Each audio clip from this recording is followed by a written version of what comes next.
السلام علیکم، میں ڈاکٹر محمد راشد۔ آج ہم بات کریں گے نماز کے متعلق۔ یہ بہت اچھی بات ہے کہ میں اپنے کام سے بہت محبت کرتا ہوں، اسے محنت سے سر انجام دیتا ہوں، اپنی جاب کو بہت ایمانداری کے ساتھ کرتا ہوں، اپنی فیملی کو، اپنے دوستوں کو اور دوسری مصروفیات کو مکمل پابندی کے ساتھ وقت دیتا ہوں، اس کو بخوبی سر انجام دینے کی کوشش کرتا ہوں۔ لیکن میری فرسٹ پریورٹی کیا ہونی چاہیے کہ جیسے ہی میرے کان میں آواز آئے اللہ اکبر، اللہ کی پکار کی، اذان کی، مجھے اپنے تمام تر کام رد کر کے صرف نماز کی طرف رجوع کرنا چاہیے، کیونکہ سب سے پہلی بات تو یہ ہے کہ اللہ کو وہ نماز بہت پسند ہے جو وقت پر ادا کی جائے، اور دوسرا، نماز ہمارے دین کا سب سے بیسک بنیادی رکن ہے، جس کے بارے میں روز قیامت سب سے پہلے سوال ہوگا۔ اب دیکھنے میں ایک عجیب سا کانسیپٹ آیا ہے کہ ہم دوسری چیزوں کو اتنی زیادہ اہمیت دے رہے ہوتے ہیں۔ مثال کے طور پر آج کل دیکھنے میں آیا کہ اگر بچوں کے ہی امتحانات ہو رہے ہوں تو ایسا لگتا ہے کہ جیسے پیرنٹس بھی ساتھ پیپر دے رہے ہیں۔ بچوں سے زیادہ پیرنٹس ٹینشن میں ہوتے ہیں، بچوں سے زیادہ پیرنٹس کو فکر ہوتی ہے، اس کو بار بار دہرا لو، اس کو بار بار یاد کر لو۔ لیکن جس عہد کو ہم اللہ سے کر کے آئے ہیں، اس کو دہرانے کے لیے نہ پیرنٹس بچوں کو اس طرح فورس کرتے ہیں، نہ بچوں کو اس کی اہمیت کا احساس ہوتا ہے۔ تو خدارا یہ کانسیپٹ کہ ہم نبی پاک کی امت میں سے ہیں، مسلمان گھرانے میں پیدا ہو گئے ہیں، نام ہم نے محمد، حسن، حسین، فاطمہ، زہرا رکھ لیا، اس بیس پہ ہماری بخشش ہو جائے گی، بالکل کانسیپٹ غلط ہے۔ اپنی نمازوں کی حفاظت کریں، اپنی نمازوں کی فکر کریں، کیونکہ وقت اتنی تیزی سے گزر رہا ہے کہ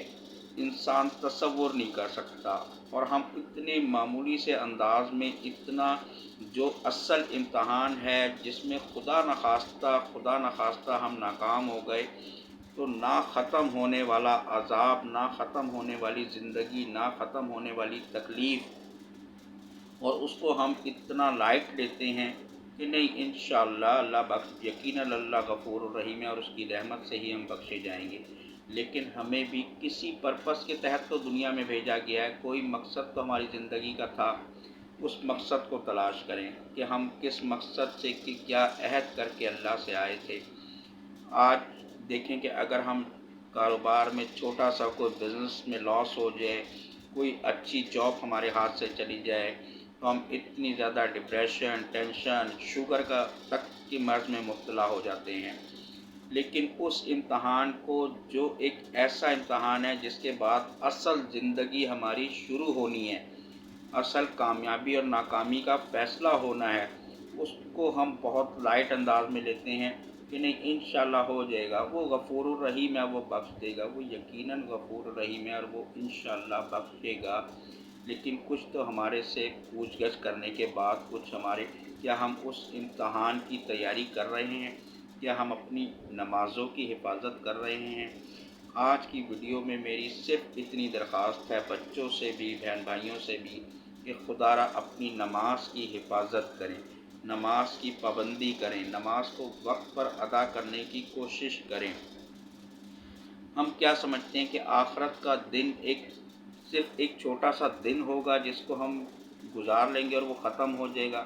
قرآن اس کی مقدار 50,000 سال بتاتا ہے۔ سورہ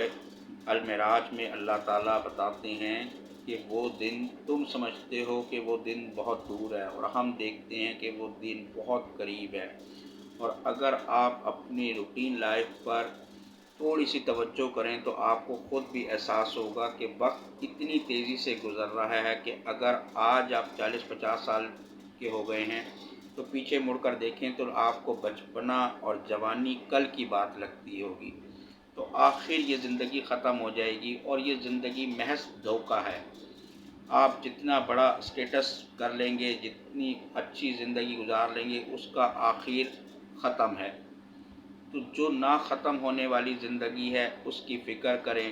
اللہ سے رابطے کو مضبوط کرنے کی کوشش کریں، اور اللہ سے رابطے کو مضبوطی کی پہلی بنیاد نماز ہے، جس میں ہم 5 وقت میں جا کے اپنے ایمان کو تازہ کریں، اللہ سے دعا مانگیں،